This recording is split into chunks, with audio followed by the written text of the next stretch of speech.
Well, you all will like this because tonight's topic is going to be one word from the Radiant Sutras. Isn't that fun? So for the sake of the recording, because I know you that are on are a bit more familiar, but not everybody is. I just wanted to give a very, very light framework for these sutras. So if you're watching the video on your own time, you can see this book. Lauren Roche is the author of this interpretation, but he is not the author of the Tantra itself. And it's the Vijnana Bhairava Tantra.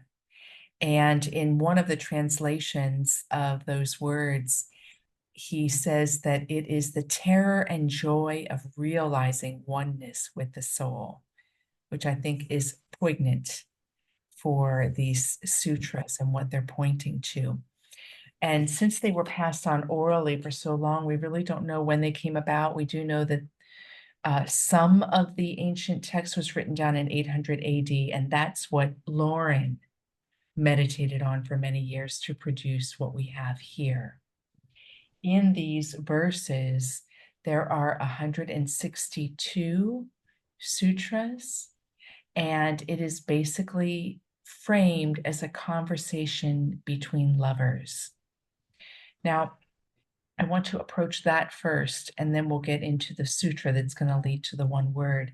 But before I do that, if you were to look at Lauren's book, you would see that the verses 1 through 23 are the conversation between their named Devi, which is a feminine principle, and Bhairava, which is a masculine principle. That it's a conversation between the two of them. And I love a couple of places he speaks to these two energies of the universe. But I especially love the words he uses right in the intro to the banter verses, which are verses 1 through 23. And here he says, so that you can understand Devi and Bhairava, Devi is the creative energy permeating the universe. Bhairava is the infinite consciousness that embraces her. And he goes on to point out that in the initial verses, this is so remarkable, Devi is speaking from within her awe at existence. And she assumes the body of a seeker of truth. So when they're conversing, the conversation is initiated by this power of the universe, this feminine principle of some call Shakti of the universe. The conversation actually comes into form because of that power and that initiation that in here we're calling Devi. And from there, we get this dance of what is reality and what is life. Now, after the verses 1 through 23, in the ancient text, verses 24 on to 162, you have 112 yoga practices. So they're actually practices. Now, if you've attended things that I do, you'll know that I quote from these sutras a lot because they are such a deep part of my spirituality, and I find them pretty penetrating in their insight. But sometimes when we hear those words, even though they're moving us and stirring us and resonating, we might not frame it as a practice. We might frame it as a beautiful poem or a beautiful verse stating a reality of the universe. What would it be like? And that's what we're going to do tonight, to frame the sutras as an actual practice. And what does practice even mean? Practice is aligning our attention to something for the sake of something, right? We practice meditation so that we can awaken in presence. We practice piano so that we can play our favorite piece of piano music. So practice is a really provocative word that is the heart of these texts. I find that very, very interesting. So what sutra I'm going to draw from is Sutra 39. And that's actually, if you were to look at the larger body of work, it's Sutra 62. If you had the whole, if you were just looking at it from 1 to 162. But it's Sutra 39. And what I'm going to do, because we're going to bring meditation into our time here, but we're going to do it a little bit more uniquely, less like a formal practice and more like a opening up to the experience of the text. I'm going to read this through very slowly, and then we're going to move into a period of silence so that the sutra can be in the silence, permeating the silence with us. And then when I ring the bell, we'll move on to part two. And part two, and I know this is a little lengthy, but it's going to be worth it. I'm going to read in the second part of Lauren's book, he takes one word from each of the sutras to unpack that word alone. And that's going to be the body of our exploration tonight. And that word is Nisruddha. Nisruddha. I'm going to give the direct translation here before we begin, just so it's seated in your consciousness. Held back, withheld, held fast, stopped, shut, closed, confined, restrained, checked, kept off, removed, suppressed. So I invite you to close your eyes.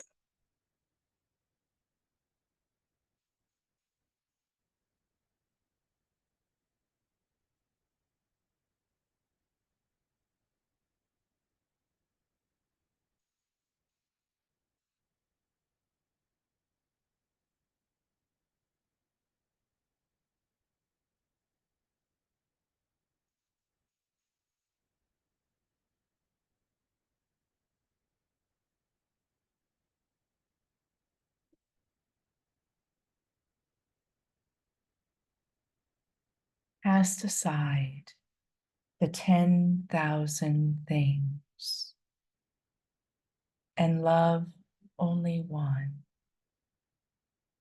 Don't go on to another. Engage your lively awareness with this one focus, one object, one thought, one symbol. Now, go inside. Find the center, the soul, the heart. Right here, in the middle of the feeling, attend the blossoming. Attention vast as the sky.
Focusing is easy when you are in love.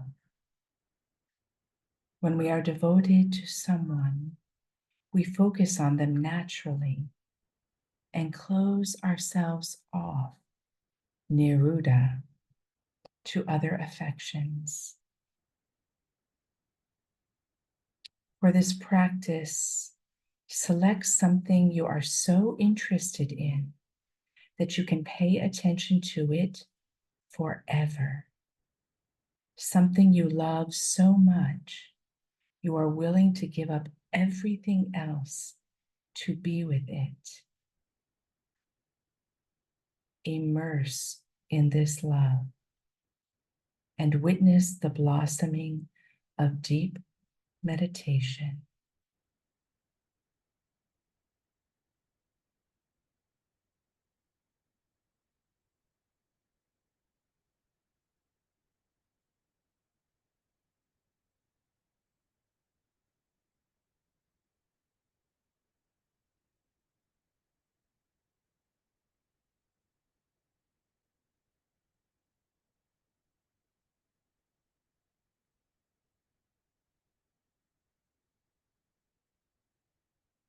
Keep cultivating your interest.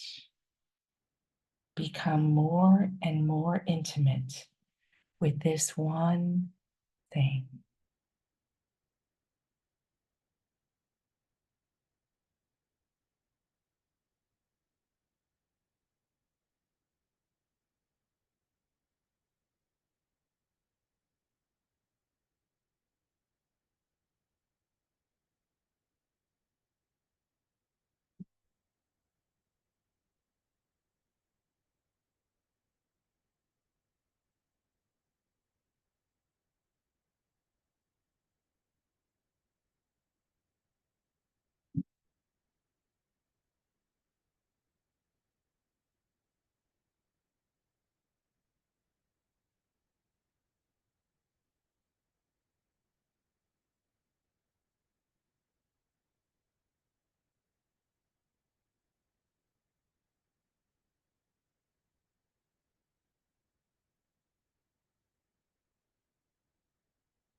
And you can keep your eyes closed, or you can gently open your eyes to enjoy how Lauren goes on in the translation and in the illumination.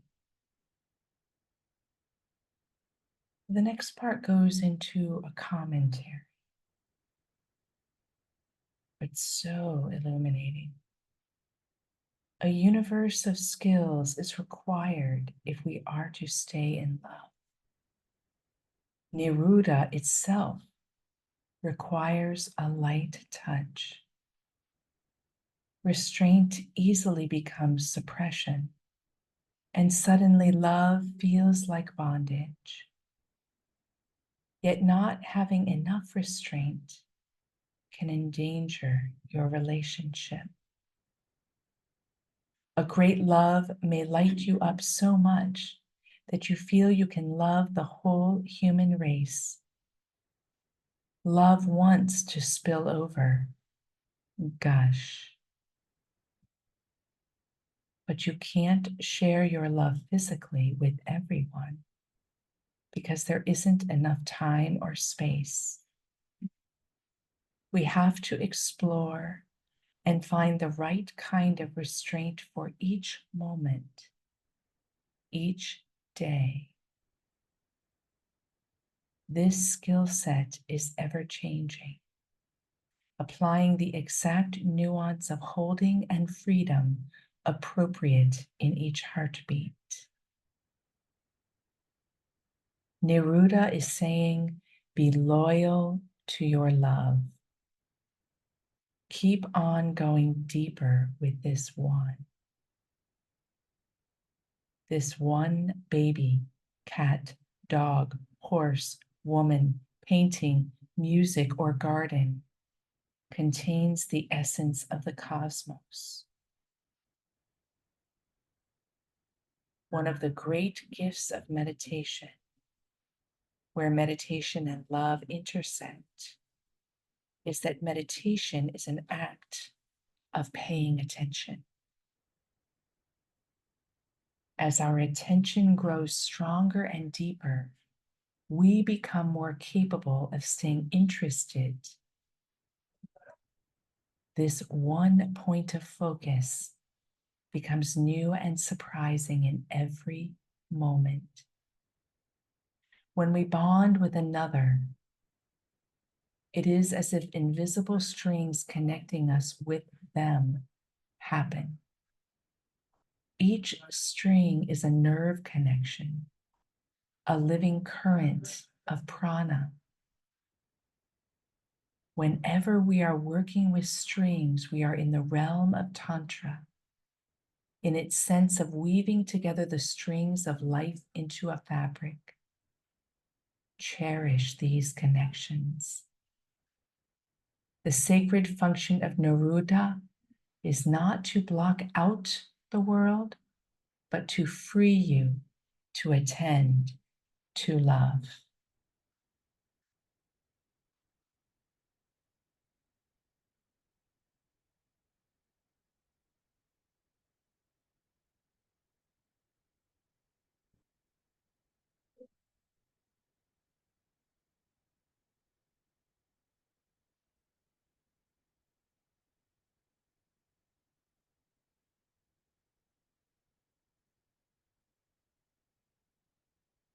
And as I begin a contribution to this exquisite text, I invite you to remember the one thing you focused on in our short practice. We'll share that in our time of sharing. There's a word I want to add that comes from many schools of spirituality to go in this long definition of the word Nisruddha. And that's the word, because it's an application word versus an identification word, detachment. You'll find in every spiritual tradition, there's some aspect, there's some focus on what has been popularly framed detachment. And I believe that at the heart of that word that has been oftentimes misappropriated is Nisruddha.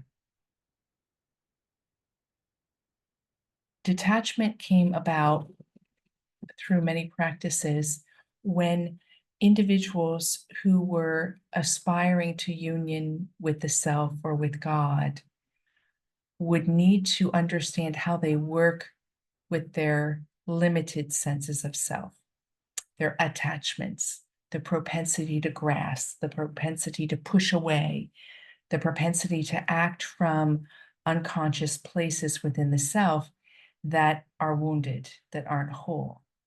And detachment became a way of framing a stepping away from the behavior that's fueled by that unconscious.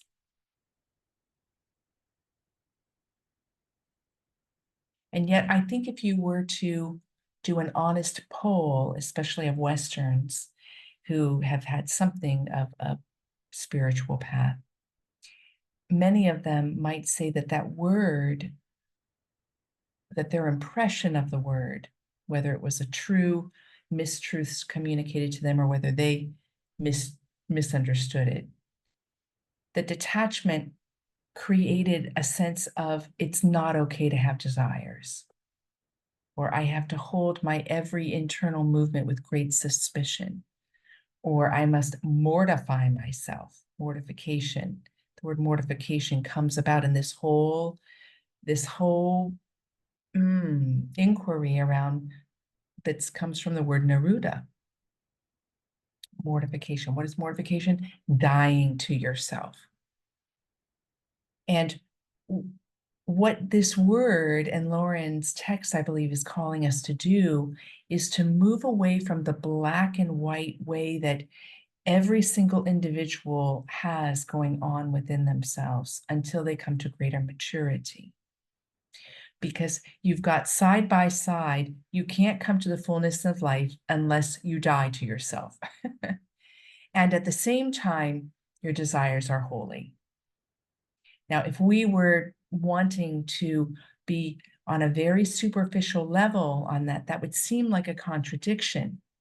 Yet this word Neruda is giving us an entry point to understand it with greater depth, so that we can skillfully act with restraint where restraint serves wild heart, freedom of spirit. I invite you as well for our sharing time, not now, but afterwards. Think of one way that you have had a misinterpretation when it comes to this concept, either the dying to self concept or the detachment piece or the mortifying piece, a real honest, not just in your head, but something that held you back a little bit, that constrained you instead of set you free in love, that led you to feel guilty or a little suspicious or not trusting of your intuition. I mean, there's many things that I could point to with it. Accepting a belief that wasn't true, leaving you then feeling a little bit insecure. I can give you an example. I can give examples pre-monastery, but monastery is just such a easy poking ground. So in monastic life, because I was taught that to union with God is had when you really, really open to God working through everything, which then leads towards obedience, because obedience is to hear. And part of that then set me up in my youth, in my early years in the monastic life, of feeling, believing, unable to ask for, to the point of being unable to ask for, of identifying and validating when I had a true emotional need. Because if my call was providing everything, and therefore everything that wasn't aligned with the call was coming from my false sense of self, I needed to be detached from that. And I remember very clearly when my parents went through a very rough divorce. I mean, I was 27, but it still hurts when you love your family. And I remember feeling guilty for asking for emotional support. And I was encouraged to believe that everything I needed would be provided by my lifestyle. I wasn't denied support, but I certainly was reinforced to not push for more emotional support. So that's an example of a misunderstanding of detachment, of Nisruddha, in the broader sense of it, of that word.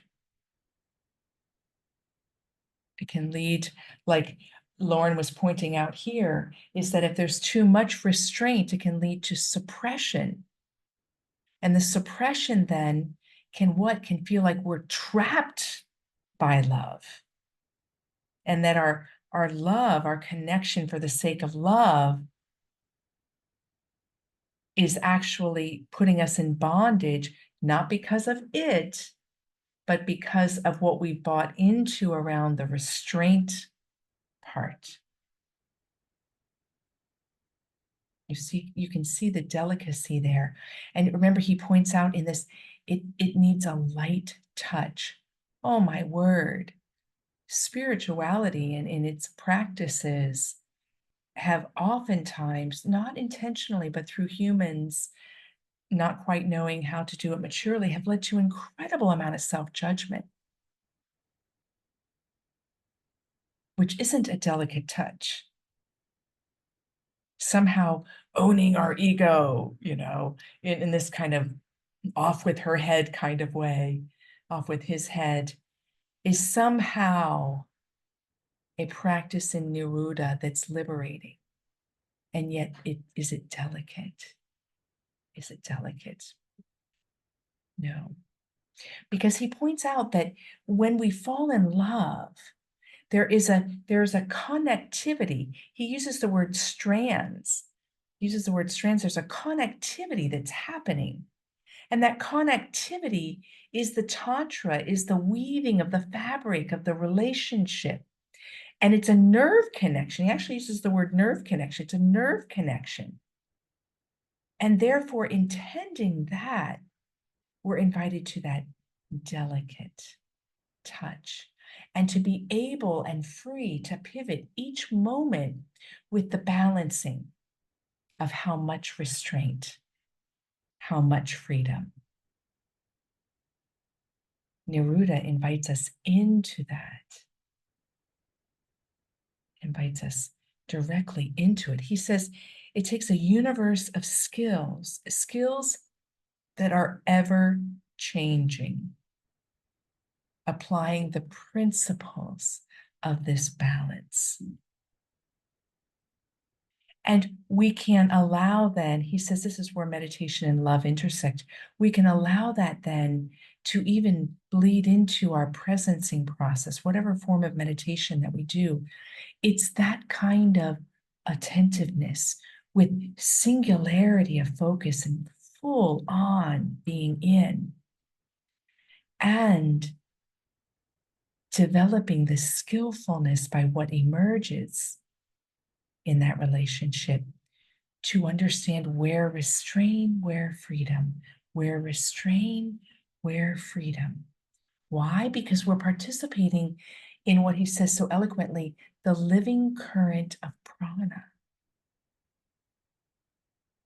Now, I've oftentimes used the word spanda, and that's exactly what we're talking about here. In other tantric schools, the feminine principle is all the vibrations that make up all the cosmos, and that's called spanda. That's exactly what we're talking about here.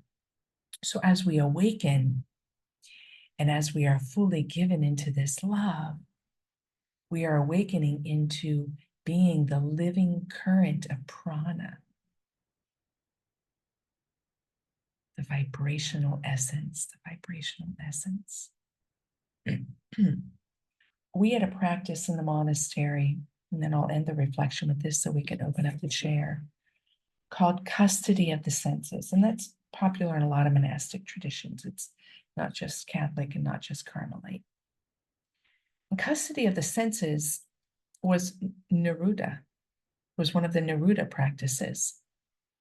And it was absolutely delightful.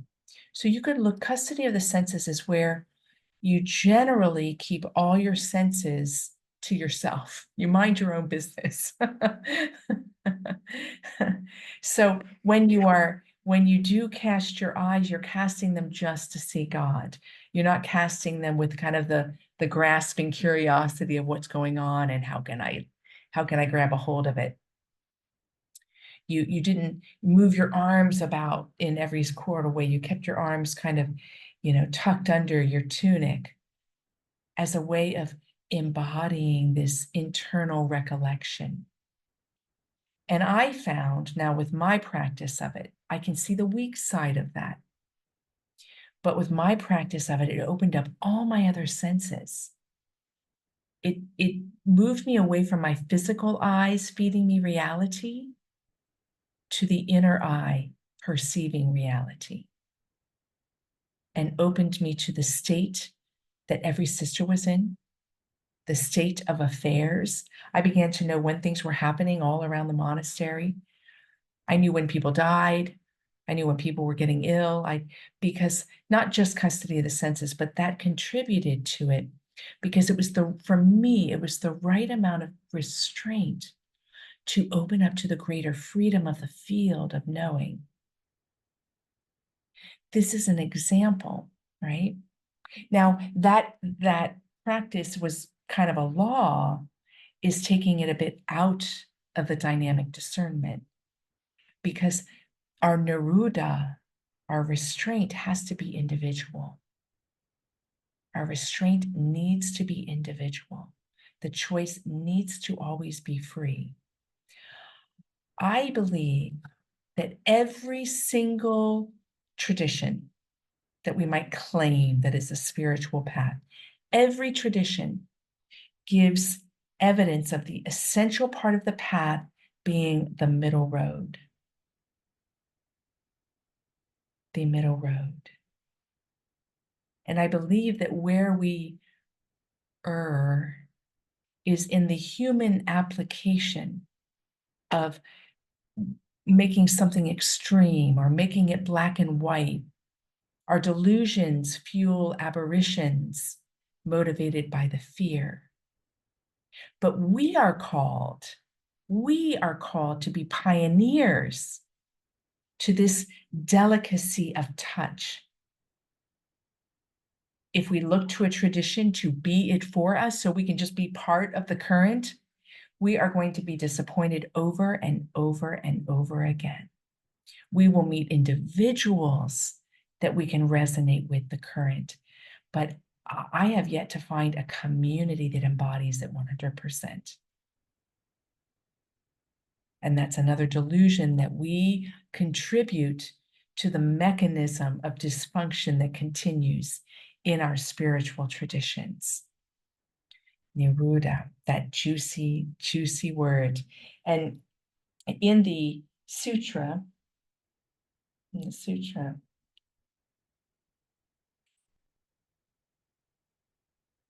is the third line. So you've got bhave. Bhave is the bhavaya, is the consciousness. And tyak, I don't know how to spell it, say it, tyakte. Tyakte, he points out, let me see if I can find it, left or abandoned. That's what that word means, tyakte, left or abandoned. Nisruddha then is the choice to abandon. Tyakte is what is abandoned, and Nisruddha is the choice. And he gives the great example. When we really fall in love with someone or something, there's an easefulness with which we focus upon it, to the exclusion of other options in that arena. He's saying, take it a step further. Let's apply this to all of life. All right, so that's a juicy intro to our share tonight. So I'm going to turn the recording off, and the two things I'm inviting us to share, that you can share anything you want. The first, what was the object of your meditation, the one that you feel love for, and can you give a description to it? And second, what is a time that your experience of detachment or your belief about it was constraining in a way that wasn't life-giving for you. And I gave the example of the obedience piece.